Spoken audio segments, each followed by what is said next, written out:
My home కు నోటీసులు, విచారణకు హాజరు కావాలని సర్కార్ ఆదేశం.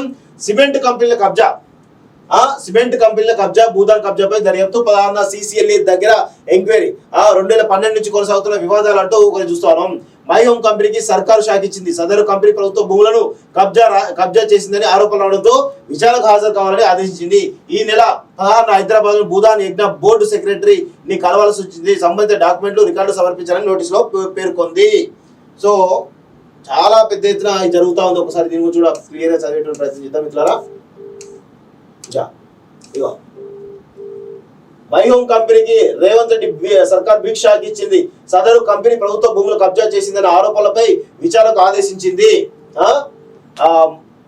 సూర్యాపేట జిల్లా ఒకటే కాదండి, ఈ కోకాపేట సెజ్ ఉంది కదా, కోకాపేట సెజ్ కూడా ఇదే పరిస్థితి కనబడుతోంది. అన్న నమస్తే. అన్న గుడ్ మార్నింగ్, బాగున్నారా? అయితే ఇంకొక విషయం ఏంటంటే, మీ దోస్తుకు మళ్ళా సర్కారు నోటీసులు ఇచ్చిందట. సేమ్ అదే మై హోమ్ కు సర్కారు నోటీసులు. ఏది సిమెంట్ కంపెనీల కబ్జా, భూదాన్ కబ్జాపై దర్యాప్తు అంటూ ఒక సూర్యాపేటలో సంబంధించిన 27 ఎకరాలు 80 ఎకరాలట. మేళ్ళ చెరువు మీకు ఐడియా ఉంది అనుకుంటా. మేళ్ళ చెరువులో సిమెంట్ సంబంధించింది. మీరు కూడా పోయినట్టుంది నాకు తెలిసి, మొన్న ప్రచారం భాగంగా కూడా పోయినట్టున్నారు నాకు తెలిసి. సో దానిలో భాగంగా దానికి నోటీసులు వచ్చినట్టు తెలుస్తా ఉంది. అదేవిధంగా మరి కోకాపేట సెజ్ లో మనం మొన్న ఒక స్టోరీ కూడా ఇచ్చినాం. మరి దానిపైన కూడా కొంత కదలిక ఏమైనా కలబడే అవకాశం ఉందా?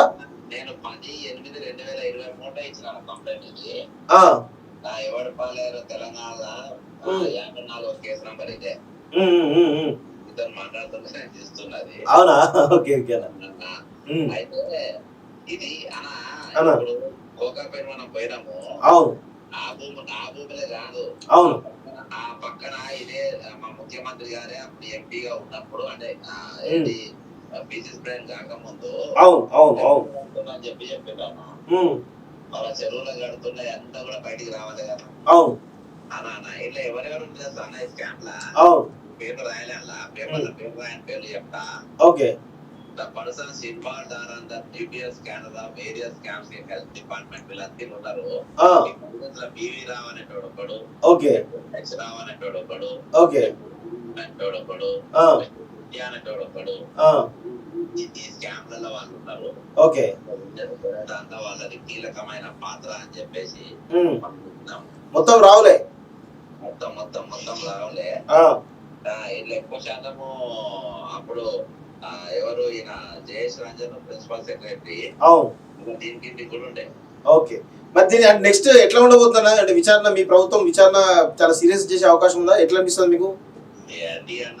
అంతేరా? Okay okay okay. Syndicate government ఇప్పుడు ఉన్నది వచ్చేది ఏవైనా అంతేనా? సిండికేట్ గవర్నమెంట్ ఇది మన గోలనట్టుకోలేక ఆయన చేస్తుంది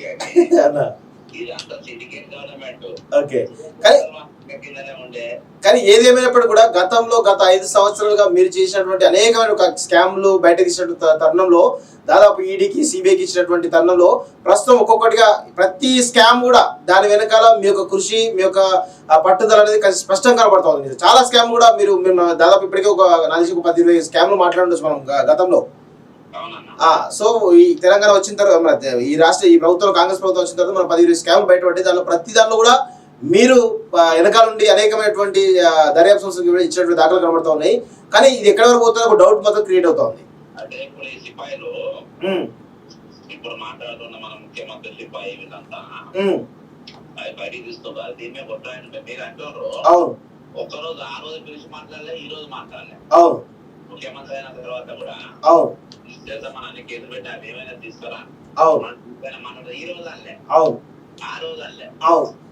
మరి ఈ ప్రభుత్వంలో ఏమైనా స్కామ్స్ బయటపెట్టే అవకాశం లేదు మీరు ఈ ప్రభుత్వంలో? అంతేనా? ఓకే. అన్నా ఓకే ఓకే ప్రస్తుతం ఏం నడుస్తుందో చూస్తున్నాము. ఓకే. తెలంగాణ ఏముంటది? అవునవునవును. పోయినోడు గుంటెలను రోడ్డు చేసిపోయాడు. అవును. బయలు చేయకుండా మనం కాపాడుకోవాలి. అంతే. ఓకే ఓకే అన్న, థ్యాంక్ యూ. సో ఇది పక్కా జయశంకర్ గారు చెప్తున్నటువంటి విషయాలు. ఈ ప్రభుత్వాన్ని కూడా వదిలే ప్రసక్తి లేదు. ఎందుకంటే ఈ మై హోమ్ రామేశ్వరం సంబంధించినటువంటి అంశం కానీ ఇంతకుముందు మనం మాట్లాడుకున్నటువంటి ఆ జేఎస్ అంశం ఏదైతే ఐటీ సచివాలయంలో ఎక్విప్మెంట్ సంబంధించినటువంటి అంశం కానీ ఇవన్నీ కూడా 2-3 సంవత్సరాల క్రితమే బక్కా జయశంకర్ గారు ఈడీకి, సిబిఐకి, అదే విజిలెన్స్ కు అన్ని డిపార్ట్మెంట్కి ఇచ్చినటువంటి దాఖలాలు మనం చూస్తా ఉన్నాం. ఇది మొత్తానికైతే మై హోమ్ చుట్టూ ఉచ్చుబీస్తున్నట్టయితే మనకైతే క్లియర్ గా తెలుస్తా ఉంది. సో చూద్దాం ఏమవుతుందో. మరి రేవంత్ రెడ్డి భయపడే చేస్తుండగా ఇంకేమైనా దీని వెనకాల ఇంకేం పెట్టి ఉందో చూడాల్సిన అవసరం ఉంది.